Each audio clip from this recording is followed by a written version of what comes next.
बाबूजी लाओ चाबी दो, गाड़ी मैं चलाऊंगा। चल, तेरी औकात है गाड़ी चलाने की? तुझे पता है 25 लाख की गाड़ी है ये। तू अपनी औकात के हिसाब से गाड़ी चलाना। कोई ठेली रिक्शा? तूने अपने कभी जीवन में 25 लाख देखे भी हैं? और हाँ, हर गाड़ी चलाने का इतना ही शौक है ना, और हाथ साफ करना है तो किसी ठेले रिक्शा में साफ करे। पापा जी मैं खरीदने के लिए नहीं, सिर्फ चलाने के लिए कह रहा था। शायद तूने मेरी बात ना कान खोल के सुने नहीं। मैं भी यही कह रहा हूँ, 25 लाख की गाड़ी तो कभी खरीद भी नहीं सकता। अरे तू तो क्या, तेरे खानदान में भी किसी की इतनी औकात नहीं है जो इतनी महंगी गाड़ी ले ले।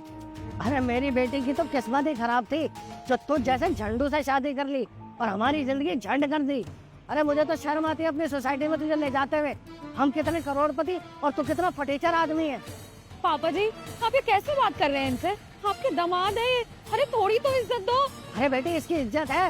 अरे ये तो मेरा दामाद है, इसलिए मैं इसे अपनी गाड़ी में बिठा के लेके जा रहा हूँ। ये तो ऐसे को तो मैं अपने घर में झाड़ू पोछे के लिए बना रखा हूँ। बस पापा जी बहुत बोल लिया आपने उल्टा सीधा। आप ही जाइए इस 25 लाख की गाड़ी में, मैं तो पैदल ही आ जाऊंगा, मुझे कोई फर्क नहीं पड़ता। अबे ओ, अपनी औकात में रह या रोड में तमाशा मत कर और चुपचाप पीछे बैठ। विनय मैं हाथ जोड़ रही हूँ, प्लीज पीछे बैठ जाओ ना। पापा की तरफ से मैं माफी मांग रही हूँ, मेरे लिए प्लीज बैठ जाओ। पापा जी पैसे सब कुछ नहीं होता है। अरे ऐसे वो लोग बोलते हैं जिनकी खुद की कोई औकात नहीं होती। चल बैठ पीछे। अगर तो ऐसे दिखा रहा है जैसे कहीं का नवाब है। जाओ, किधर जा रहा है? पीछे बैठ, पीछे।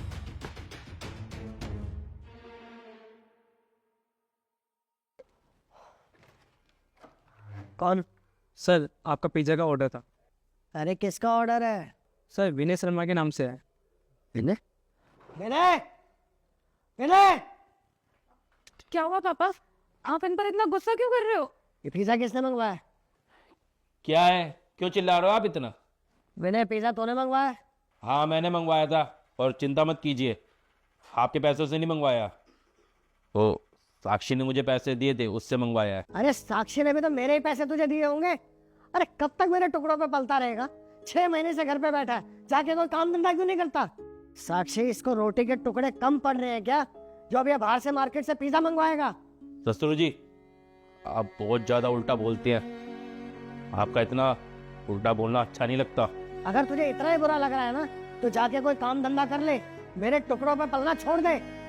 बस साक्षी मुझसे और बर्दाश्त नहीं होता, थक गया तुम्हारे बाप के ताने सुन सुनते मैं। विनय सर आपका ऑर्डर। कितने पैसे हो गए इसके? सर पेमेंट हो रखी है पहले से ही। ला दे दो और जा यहाँ से।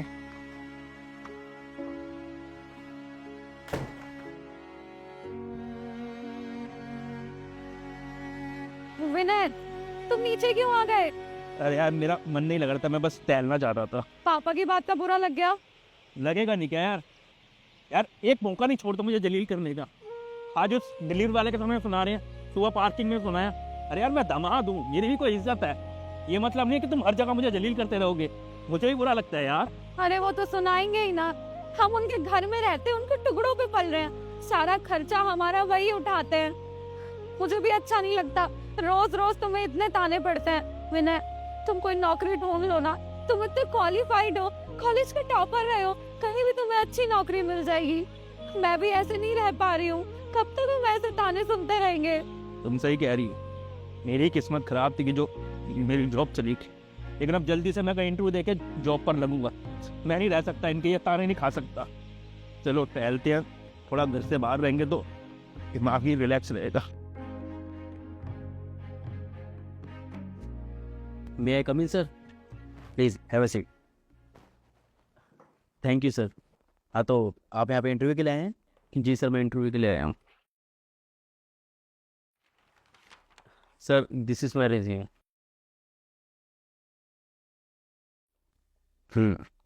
Very impressive, but sorry Vinay, अभी कोई हमारे यहाँ पर वैकेंसी खाली नहीं है। प्लीज़ सर आप एक बार रिज्यूम अच्छे से चेक करिए। I was topper in my college, शायद कोई वैकेंसी हो। आई एग्री विनय, मैंने आपका रिज्यूम देख लिया है, but I am very sorry, अभी हमारे यहाँ पर कोई वैकेंसी खाली नहीं है। नेक्स्ट टाइम जैसी होती है आपको इन्फॉर्म कर दिया जाएगा, please. Excuse me sir, sir हमारा सिस्टम ना किसी ने हैक कर लिया है और हैकर इतना ज़्यादा शातिर है उसने सारी फाइल्स लॉक कर दी हैं। हम कोई भी फाइल एक्सेस नहीं कर पा रहे हैं। सुशाल, तुम्हें पता है ना इस ऑफिस में मैंने तुम्हें किस लिए रखा हुआ है? अरे इतनी इंपॉर्टेंट फाइल्स है उसके अंदर, अनलॉक करो उसे जल्दी से। क्या कर रहे हो तुम?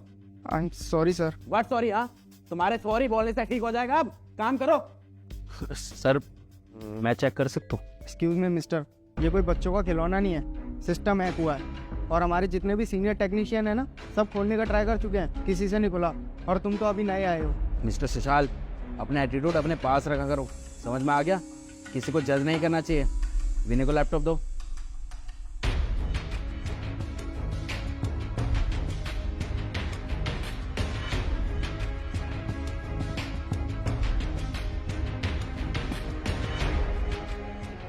सर मैंने अनलॉक कर दिया है, आप चेक कर लीजिए।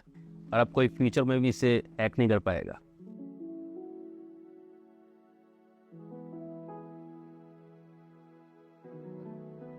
अरे वाह विनय, तुमने तो सच में ठीक कर दिया इसे। Very interesting. तुम तो बहुत कमाल आदमी हो यार। विनय बैठो जरा। सैलरी नहीं लोगे?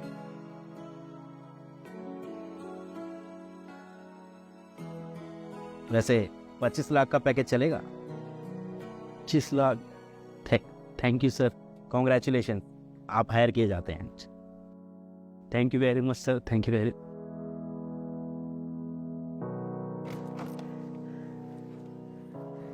साक्षी, मैं बता नहीं सकता कि आज मैं कितना खुश हूँ, कितना बड़ा खुशी का दिन है आज मेरे लिए। अरे रुको, सांस लो और आराम से बताओ।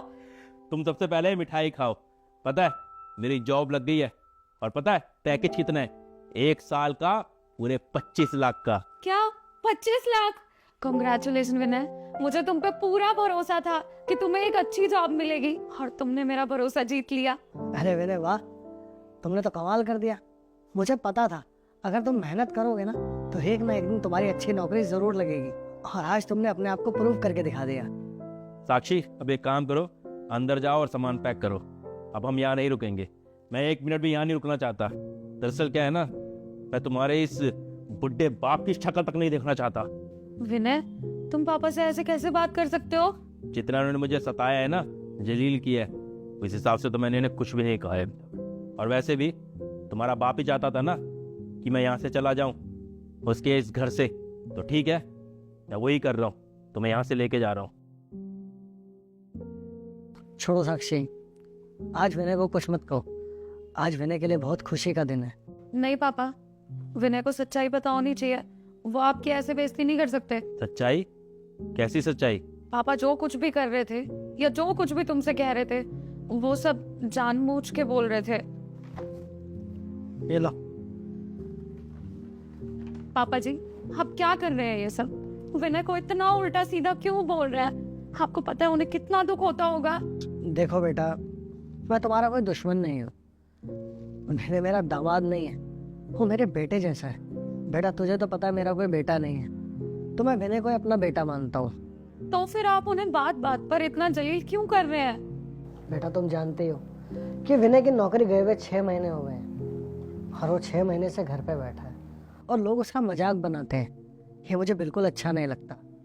और बेटा तुम्हें तो पता है कि विनय कॉलेज का टॉपर था। अगर वो कोशिश करेगा ना तो उसे जल्दी अच्छी नौकरी मिल जाएगी, लेकिन नौकरी छूटने के बाद वो तो एकदम रिलैक्स सा हो गया, वो कोशिश ही नहीं करता। बेटा हिम्मत हारने से कुछ नहीं होगा। शायद ये जो मैं उसे ताने देता हूँ ना, उससे उसका ज़मीर जाग जाएगा और वो नौकरी ढूंढने की जरूर कोशिश करेगा। और बेटा तुम भी कोशिश करो उसे प्यार से समझाने की। मैं उसे गुस्से से डांटूंगा और तुम उसे प्यार से समझाओ। शायद मेरी डांट और तुम्हारे प्यार का कोई असर हो जाए। हाँ पापा, हाँ बिल्कुल सही बोल रहे हो। और विनय को तो अपना आत्मसम्मान बहुत प्यारा है। देखना वो जल्द ही एक अच्छी नौकरी ढूंढ लेंगे। यही थी पूरी सच्चाई। पापा कोई तुम्हारे दुश्मन नहीं है, वो तो तुम्हें अपना बेटा मानते हैं और वो तुम्हें कामयाब होते देखना चाहते थे, बस इसलिए ये सब किया। अब मुझे समझ में आ रहा है कि कहीं ना कहीं गलत मैं खुद ही था। दरअसल क्या था ना कि जब मेरी जॉब छूटी ना तो मेरी हिम्मत ही टूट गई थी। 1-2 जगह इंटरव्यू के लिए ट्राई किया और जॉब नहीं लगी। उसके बाद मैं रिलैक्स हो गया, घर बैठ गया और एक चीज़ और समझ में आई मुझे कि आदमी की इज्जत खाली तभी तक है जब तक वो मेहनत कर रहा है, कमा रहा है। नहीं तो आदमी आंखों में चुभने लगता है सब। समाज भी उसका पीठ पीछे मजाक उड़ाती है।